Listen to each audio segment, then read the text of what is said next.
இந்த ஒரு பிளேஸ் நம்ம ஊருக்கு பக்கத்துல இல்லாட்டினா நம்ம தெருக்கு பக்கத்துல இல்லாட்டினா நம்ம எப்பயுமே டிராவல் பண்ணி போற ரோட்ல நம்ம பாக்குற ஒரு சில பிளேசஸ் மாதிரி தான். அதாவது நம்ம எங்கேயாச்சும் போறப்ப அந்த இடத்துல ஒரு சில ரோட்ல பாத்தீங்கன்னா இது ஆபத்தான பகுதி, மெதுவாக செலவும் அப்படின்னு சொல்லிட்டு ஒரு போர்டு வச்சிருப்பாங்க பாத்தீங்களா. அந்த பிளேஸ்ல அடிக்கடி ஆக்சிடென்ட் நடக்கும், அந்த பிளேஸ்ல அடிக்கடி நிறைய பேர் இறந்தும் போவாங்க. அந்த மாதிரியான ஒரு பிளேஸ் தான் இந்த ஒரு பெர்முடா ட்ரையாங்கிள். ஆனா நம்ம ஊர்ல இருக்க இந்த பிளேசஸை விட பெர்முடா ட்ரையாங்கிள் மட்டும் எப்படி இவ்ளோ ஃபேமஸ் ஆச்சு? அந்த பிளேஸ்ல இருக்கிற மிஸ்ட்ரிஸ் என்ன, அப்படி அந்த பிளேஸ்ல என்னதான் மர்மங்கள் நடக்குது? அது மட்டும் கிடையாது, இந்த மர்மங்களுக்கு பின்னாடி இருக்கிற அறிவியல் காரணங்கள் என்னன்றதையும் இன்னைக்கு வீடியோ நம்ம பார்க்க போறோம். சோ இந்த வீடியோ செம்ம இன்ட்ரெஸ்டிங்கா இருக்கும். சோ ஸ்கிப் பண்ணாம கடைசி வரைக்கும் பாருங்க. வாங்க வீடியோக்குள்ள போலாம். பெர்முடா ட்ரையாங்கிள்னா வேற எதுவுமே கிடையாது. நார்த் அட்லாண்டிக்ல இருக்கிற 3 பிளேசஸை கனெக்ட் பண்ற ஒரு டாட் தான் பெர்முடா ட்ரையாங்கிள். அந்த 3 பிளேசஸ் நம்ம கனெக்ட் பண்ணி பார்த்தோம் அப்படின்னா அது ட்ரையாங்கிள் ஷேப்ல இருக்கும். அந்த 3 பிளேசஸ் வேற எதுவுமே கிடையாது. Florida, Puerto Rico and Bermuda. இந்த 3 பிளேசஸ்க்கு இடையில நடக்கிற சில இன்சிடென்ட் மிஸ்ட்ரிஸ் பத்தி தான் இன்னைக்கு வீடியோல பார்க்க போறோம். ஃபர்ஸ்ட் இந்த பெர்முடா ட்ரையாங்கிள் நிகழ்ந்த சில மிஸ்ட்ரிஸான இன்சிடென்ட்டை ஒவ்வொன்றா பார்க்கலாம். மிஸ்ட்ரி 1, கரோல் ஏ டீரிங் ஷிப் டிஸப்பியரன்ஸ்.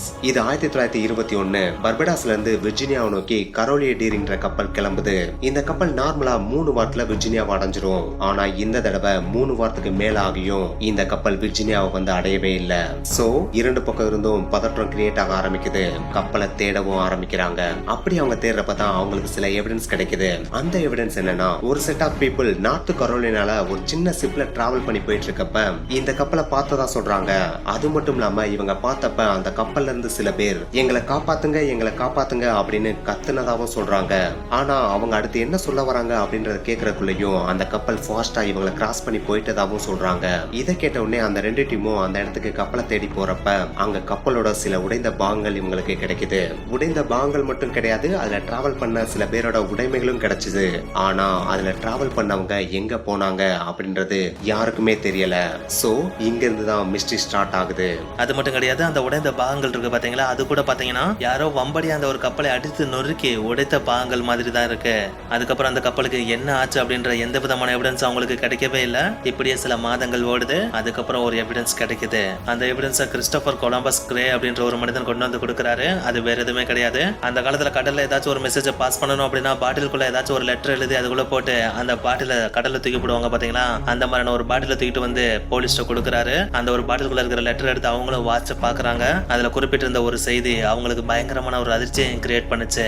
ஏன்னா அந்த கப்பலை ஒரு பைரேட் கப்பல் தொடுத்துட்டு வந்ததாகவும் அந்த பைரேட் கப்பல்ல இருந்த சில பேர் அந்த கப்பலை ஆக்கிரமித்ததாகவும் அதுக்கப்புறம் அதுல டிராவல் பண்ண எங்களை கட்டி போட்டுட்டு அந்த கப்பல்ல இருந்த எல்லா உடைமைகளையும் எடுத்துட்டு அந்த கப்பலை அடித்து நொறுக்குனதாகவும் அதுல இருந்து செய்தியில குறிப்பிடப்பட்டிருக்கு. இந்த மெசேஜை படித்து முடித்த உடனே இந்த மெசேஜ்ல இருக்கிற உண்மைத்தன்மை ஆராயறதுக்கு இந்த ஒரு லெட்டரை கையெழுத்து நிபுணர்களுக்கு காவல்துறை அனுப்புறாங்க. அப்படி ஆராய்ச்சி பண்ணி பார்த்ததுல இந்த ஒரு லெட்டரை எழுதினதே யார் தெரியுமா?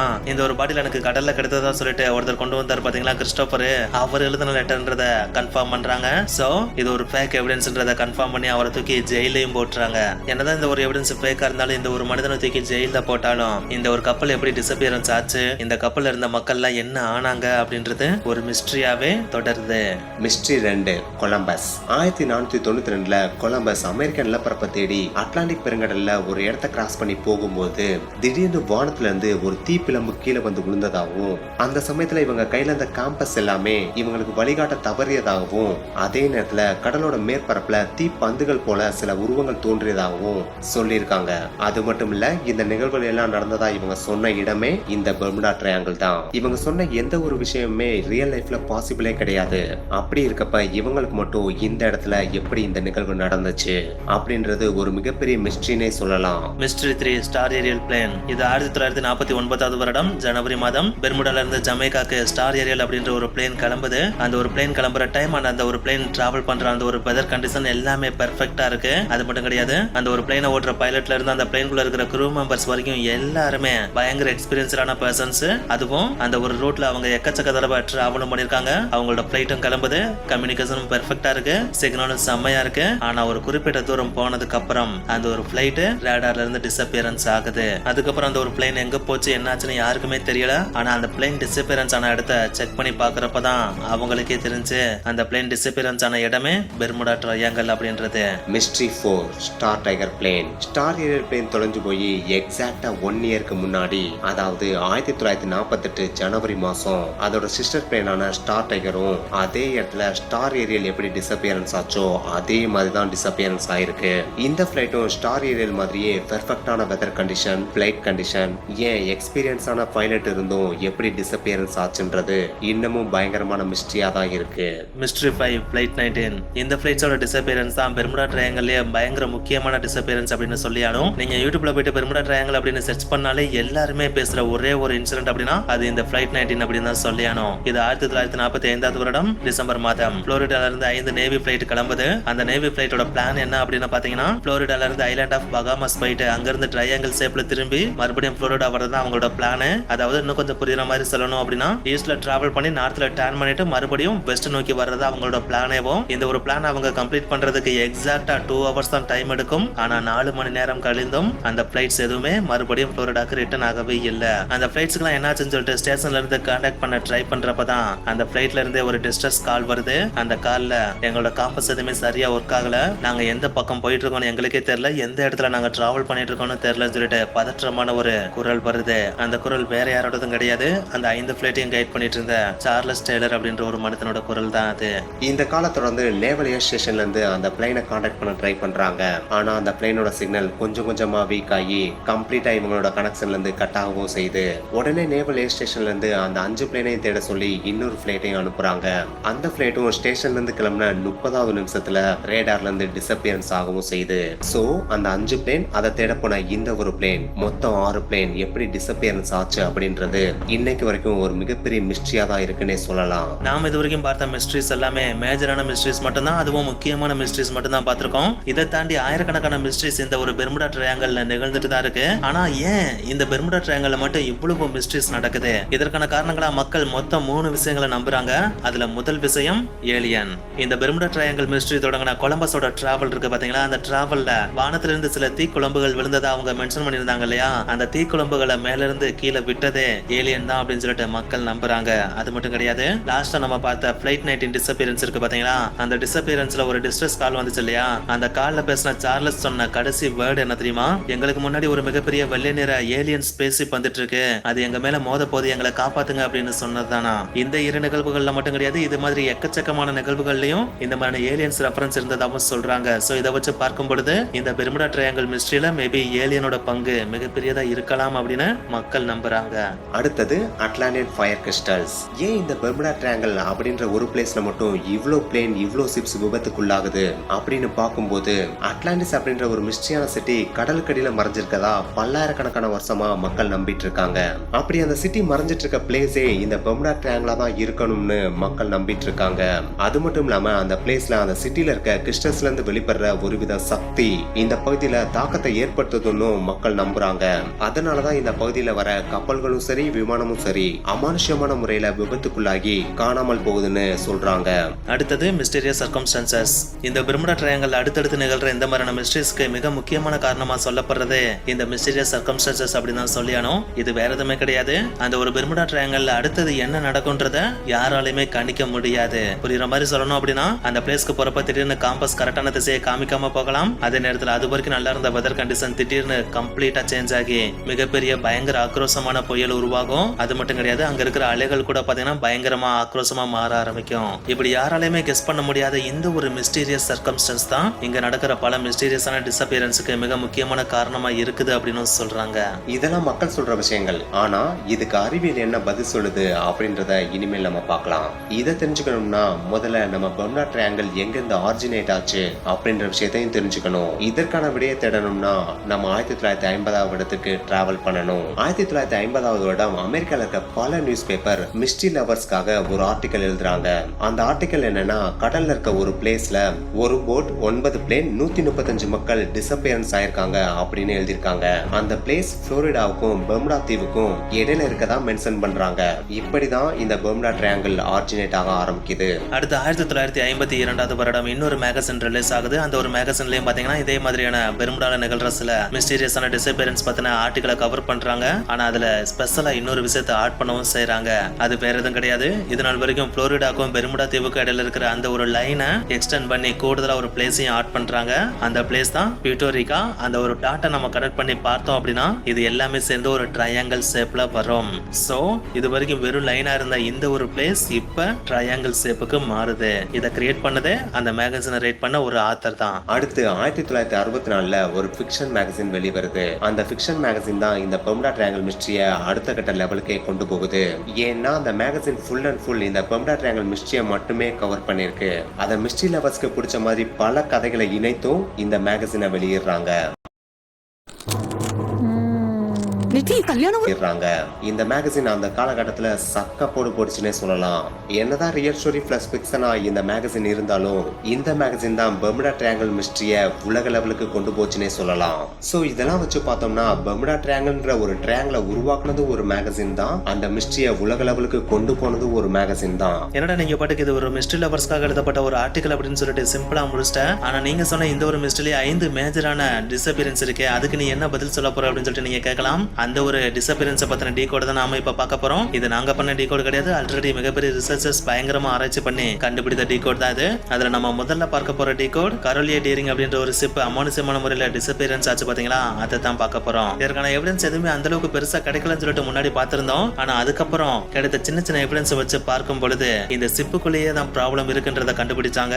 அதாவது இந்த ஷிப்பை வழிநடத்தின கேப்டன் இருக்காரு பாத்தீங்களா, அவருக்கும் அவருக்கு கீழே அதுக்கு அடுத்த பொறுப்புல இருந்த ஒரு நபருக்கும் இந்த ஷிப்பு கிளம்பும் பொழுது சின்ன ப்ராப்ளம் கிரியேட் ஆக ஆரம்பிச்சதாம். அந்த சின்ன ப்ராப்ளம் அந்த ஷிப் நகர நகர பெரிய ப்ராப்ளமா மாற ஆரம்பிக்குது. இந்த பெரிய ப்ராப்ளம் ஈகோவா மாற ஆரம்பிக்குது. சோ நான் இந்த ஒரு ஷிப்போட கேப்டன் என்கிட்ட நீ இவ்வளவு தூரம் வாக்குவாதம் பண்றியா அப்படின்னு சொல்லிட்டு தாங்கிட்ட கேள்வி கேட்டுட்டு இருந்த அந்த ஒரு மனிதன் இருக்காரு பாத்தீங்களா, அவரோட கைகால்களை கட்டி தனியா ஒரு அறையில அடிக்கவும் செய்யறாரு.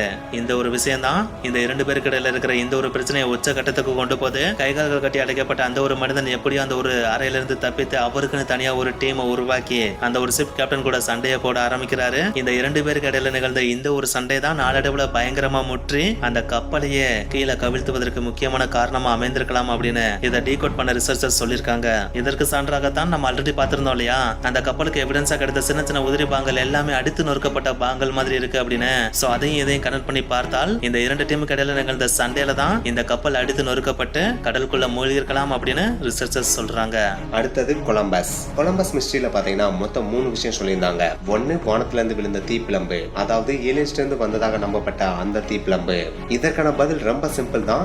ஏன்னா இவங்க அட்லாண்டிக்ல பயணித்துட்டு இருந்த காலம் செப்டம்பர் மாசம். அந்த மாசத்துல ஷூட்டிங் ஸ்டார்ஸ் ரொம்ப காமனான விஷயம். அதாவது நட்சத்திரம் எரிந்து கீழே விழும் பாத்தீங்களா, அந்த விஷயம் ரொம்ப காமனான விஷயம். சோ அப்படி எரிந்து விழுந்த அந்த நட்சத்திரத்தை பார்த்துதான் இவங்க தீப்பிழம்புன்னு கருதிட்டாங்க. அடுத்தது கடலோட மேற்பரப்பு மேல இருந்த ஃபயர் பால்ஸ். இதற்கான பதிலும் ரொம்ப சிம்பிள் தான். ஏன்னா இந்த ஃபயர் பாலை பார்த்தா அடுத்த சில மணி நேரங்கள்ல கொலம்பஸ் அமெரிக்கன் நிலப்பரப்பை கண்டுபிடிச்சிட்டாரு. சோ அந்த நிலப்பகுதியில் இருந்த பழங்குடியின மக்கள் கரைப்பகுதியில் ஏற்படுத்தின தீ தான் இவங்களுக்கு கடல்ல இருந்து பார்க்கும்போது கடலோட மேற்பரப்புல ஏற்பட்ட ஃபயர் பால் மாதிரி தெரிஞ்சிருக்கு. 3வது காம்பஸ் மிஸ்அலைன்மெண்ட். இதுக்கும் சயின்டிஸ்ட் சொல்ற பதில் ரொம்ப சிம்பிள். மேக்னெட்டிக் டீக்ளினேஷனால தான் அவங்களுடைய காம்பஸ் மிஸ்அலைன்மெண்ட் ஆயிருக்கு அப்படின்னு சயின்டிஸ்ட் சொல்றாங்க. சோ இதெல்லாம் வச்சு பாக்குறப்ப இது மிஸ்டீரியஸான இன்சிடென்ட் கிடையாது, இதுவும் நார்மல் இன்சிடென்ட் தான். அடுத்தது ஸ்டார் பிளேன்ஸ் டிசப்பியரன்ஸ். நம்ம ஆல்ரெடி பார்த்திருந்தோம் 2 சிஸ்டர் ஏரோப்ளைன் 1948-49 அடுத்தடுத்து மிஸ்டீரியஸான முறையில் டிசப்பியரன்ஸ் ஆயிடுச்சு அப்படின்னு. என்னதான் அந்த பிளேனோட கண்டிஷன் பக்காவா இருந்துச்சு, அதுக்குள்ள இருந்த பைலட் எல்லாமே எக்ஸ்பீரியன்ஸா இருந்தாங்க அண்ட் வெதர் கண்டிஷன் செம்மையா இருந்துச்சுன்னு சொன்னாலும் அந்த பிளைட் டிசப்பியரன்ஸ் ஆனதுக்கு அப்புறம் அதோட ரிப்போர்ட்ஸை கலெக்ட் பண்ணி பாக்குறப்ப அந்த 2 பிளைட்டோட மெயின்டெனன்ஸுமே பயங்கர புவரா இருந்தது தெரிய வந்துச்சு. அதே நேரத்துல அந்த 2 பிளைட்டுமே ஆல்ரெடி டிஃபெக்டிவா இருந்த பார்ட்ஸ் எதையுமே சரியா சரி பண்ணாம டிராவல் பண்ணதுதான் இந்த 2 பிளைட்டோட விபத்துக்கும் காரணம் அப்படின்னு சொல்றாங்க. அதுலயும் முக்கியமா ஒரு பிளைட்டோட கேபின்ல இருந்த ஹீட்டரை சரிவர மெயின்டைன் பண்ணாமையே அந்த ஒரு பிளைட் எடுத்துட்டு போனதுதான் இந்த பிளைட் வெடித்து விபத்துக்குள்ளானதுக்கான முக்கியமான ரீசன் அப்படின்னு சொல்றாங்க. சோ இதை வச்சு பார்க்கும் பொழுது இந்த ஒரு பிளைட்டோட டிசப்பியரன்ஸும் நார்மலான ஒரு விபத்து தானே தவிர மிஸ்டீரியஸான டிசப்பியரன்ஸ் கிடையாது. அடுத்தது ஃபிளைட் 19 டிசப்பியரன்ஸ். ஆல்ரெடி நம்ம பார்த்திருந்தோம்ல 5 நேவி பிளேன் டிசப்பியரன்ஸ். அந்த 5 பிளேன்ல டிராவல் பண்ண எல்லா பைலட்டுமே ட்ரைனிஸ் தான், அதாவது இன்எக்ஸ்பீரியன்ஸ் ஆன ஆட்கள். ஆனா ஒரே ஒருத்தரை தவிர, அவர் தான் அந்த டிஸ்ட்ரஸ் கால்ல பேசின சார்லஸ் டெய்லர். இவருடைய ரெக்கார்ட் எடுத்து பாக்குறப்பதான் ரிசர்ச்சர்ஸ்க்கே தெரிஞ்சு இவர் பயங்கரமான லிக்கர் ட்ரிங்கர்ன்றதும் இதுக்கு முன்னாடியே பிளேனை 2 தடவை மிஸ்லீட் பண்ண மாதிரியான மிஸ்டேக்கை பண்ணவன்றதையும் கண்டுபிடிக்கிறாங்க. சோ அதே மாதிரி தான் இந்த Flight 19 பிளேனை எடுக்கிறதுக்கு முன்னாடினாலும் பயங்கரமான ட்ரிங்க் பண்ணிருக்காரு. அந்த ஒரு ஹேங் ஓவர் அடுத்த நாள் வரைக்கும் நீடிச்சிட்டு இருந்திருக்கு. அதோடய தான் இவர் டிராவல் பண்ணவும் செஞ்சிருக்காரு. அது மட்டும் இல்லாம இவர் இப்பதான் ரீசெண்டா மியாமில இருந்து புளோரிடா நேவல் ஏர் ஸ்டேஷனுக்கு டிரான்ஸ்பர் ஆகி வந்திருக்காரு. சோ ஹேங் ஓவர் பிளஸ் பழைய ஸ்டேஷனோட டிராவலிங் ரூட்ஸ் எல்லாம் சேர்ந்து இவரை பயங்கரமா கன்ஃபியூஸ் பண்ணி இந்த 5 பிளேனையும் மிஸ்லீட் பண்ணவும் வச்சிருக்கு. இதற்கு சான்றா இவர் டிஸ்ட்ரஸ் கால்ல பேசின சில வேர்டிங்ஸையும் எடுத்து வைக்கிறாங்க. அது என்னன்னு பாத்தீங்கன்னா, இவர் ஓட்டிட்டு போன பிளேன் FT-28, அது தரையிறங்க வேண்டிய இடம் புளோரிடா. ஆனா டிஸ்ட்ரஸ் கால்ல அவர் சொன்னது என்னன்னு பாத்தீங்கன்னா, நான் ஓட்டிட்டு வந்துட்டு இருக்க பிளேன் MT-28, நான் தரையிறங்க வேண்டிய இடம் மியாமின்னு குறிப்பிட்டிருக்காரு. சோ இதெல்லாம் வச்சு பார்க்கும்போது இவருடைய மிஸ்லீடிங் தான் இந்த 5 பிளேனையும் கரையை நோக்கி கொண்டு வராம மேலும் கடலை நோக்கி கொண்டு போயிருக்கு. சோ ஒரு குறிப்பிட்ட ஸ்டேஜுக்கு அப்புறம் பிளேன்ல அந்த ஃபியூல் எல்லாம் தீந்து போய் அந்த பிளைட்ஸ் எல்லாமே கடல்ல விழுந்து விபத்துக்குள்ளாயிருக்கலாம் அப்படின்ற விஷயத்தை தெளிவுபடுத்துது. சரி, இந்த மேஜரான இன்சிடென்ட் எல்லாத்துக்குமே டீகோட் பண்ணிட்டாங்க. ஆனா இதை தவிர்த்து ஆயிரக்கணக்கான மிஸ்டீரியஸான டிசப்பியரன்ஸ் நிறைய நடக்குது. அதற்கான பதில் என்ன அப்படின்னு சொல்லிட்டு நீங்க கேட்கலாம். இந்த மிஸ்டீரியஸான டிசப்பியரன்ஸ் எல்லாத்துக்குமே மெயின் காரணமா மொத்தம் 3 காரணிகளை சயின்டிஸ்ட் மென்ஷன் பண்றாங்க. அதுல முக்கியமான ஒண்ணு மீத்தேன் வாயு. எஸ், இந்த பெர்முடா ட்ரையாங்கிள் அப்படின்ற இந்த ஒரு பிளேஸ்ல பாத்தீங்கன்னா அளவுக்கு அதிகமான மீத்தேன் வாயு கடலுக்கடியில இருந்து வெளியேறதா சொல்றாங்க. அந்த மீத்தேன் வாயு கடலோட மேற்பரப்பு அடையும் பொழுது ஒரு பபிள்ஸா மாதிரி பயங்கரமா வெடிக்குமாம். சோ அப்படி வெடிக்கும் பொழுது அந்த வெடிக்கிற இடத்துல கப்பல் இருந்துச்சுன்னா அது அந்த கப்பலை விபத்துக்குள்ளாக்கி கவிழ்த்துறதுக்கான சான்சஸ் அதிகம் அப்படின்னு சொல்றாங்க. இது கப்பலுக்கு மட்டும் கிடையாது, அந்த மீத்தேன் வாயு வெடித்து அதுல இருந்து வெளியே வர்ற அந்த ஒரு வாயு இருக்கு பாத்தீங்களா, அது அந்த பகுதிக்கு மேல போற பிளைட்லயும் தாக்கத்தை ஏற்படுத்தி விபத்துக்கு உள்ளாக்கலாம் அப்படின்னு சொல்றாங்க. என்னதான் சயின்டிஸ்ட் இந்த ஒரு விஷயத்த சொன்னாலும் ஒரு மீத்தேன் வாயு போயிட்டு ஒரு கப்பலையே விபத்துக்குள்ளாக்குற அளவுக்கு தாக்கத்தை ஏற்படுத்துமா என்ன அப்படின்னு சொல்லிட்டு மக்கள் இதை இன்னமும் நம்ப மறுக்க தான் செய்யறாங்க. அடுத்த காரணி ஹை கான்சென்ட்ரேஷன் ஆஃப் மேக்னடைட். இந்த பெர்முடா ட்ரையாங்கிள் இருக்க இடத்துல மேக்னடைடோட கான்சென்ட்ரேஷன் அளவுக்கு அதிகமா இருக்குன்னு சயின்டிஸ்ட் குறிப்பிடுறாங்க. இந்த மேக்னடைடோட கான்சென்ட்ரேஷன் அளவுக்கு அதிகமா இருக்கனால பயங்கரமான காலநிலை மாற்றங்களை உருவாக்குது. அதாவது திடீர்னு புயல் உருவாகிறது, பயங்கரமான சூறாவளி உருவாகிறது, மிக உயரமான கடல் அலை சீற்றங்களை உருவாக்குறது. இது மட்டும் இல்லாம டேஞ்சரஸான ஆல்காக்களை குரோத் பண்றது அண்ட் காம்பஸை மிஸ்அலைன் பண்ணி நேவிகேஷன்லயும் ப்ராப்ளத்தை கிரியேட் பண்றது. சோ இந்த ஹை கான்சென்ட்ரேஷன் மேக்னடைட் தான் இந்த இடத்துல நிகழ்ற விபத்துகளுக்கு எல்லாமே காரணம்னு சயின்டிஸ்ட் குறிப்பிடுறாங்க. அடுத்த காரணி ஹெக்ஸாகன் ஏர் பாம்ஸ். இந்த பெர்முடா ட்ரையாங்கிள் அடிக்கடி நிகழ்ற இந்த ஒரு ஹெக்ஸாகன் ஏர் பாம்ஸ், அதாவது மிகப்பெரிய பயங்கர ஆக்ரோஷமான ஒரு சுழல் காற்று தான் இந்த இடத்துல வர கப்பல்கள் அண்ட் விமானங்கள் எல்லாத்தையுமே விபத்துக்குள்ளாக்குது அப்படின்னு சயின்டிஸ்ட் சொல்றாங்க. இதுக்கெல்லாம் மேல பெர்முடா ட்ரையாங்கிள்ன்றது ஒரு நேரோவான பிளேஸ். ஆனா அந்த நேரோவான பிளேஸ்ல ஒரு நாளைக்கு கிட்டத்தட்ட 100க்கு அதிகமான சிப்ஸ் அண்ட் பிளேன்ஸ் டிராவல் பண்ணதான் செய்யுது. அதுல அளவுக்கு அதிகமான டிராபிக் கிரியேட் ஆகுதுனாலே அந்த இடத்துல ஆக்சிடென்ட் நிகழ்றதுன்றது சாதாரணமான விஷயம் தானே. நம்ம ஊர்லயும் இந்த மாதிரியான பிளேஸ் நிறைய இருக்கத்தான் செய்யுது. ஆனா இதுக்கு மிஸ்டீரியஸான பிளேஸ் அப்படின்ற ஒரு பிம்பத்தை கொடுத்துட்டனால இங்க நிகழ்ற சின்ன ஆக்சிடென்ட் கூட மக்களுக்கு பெரிய விஷயமா தான் தெரியுது.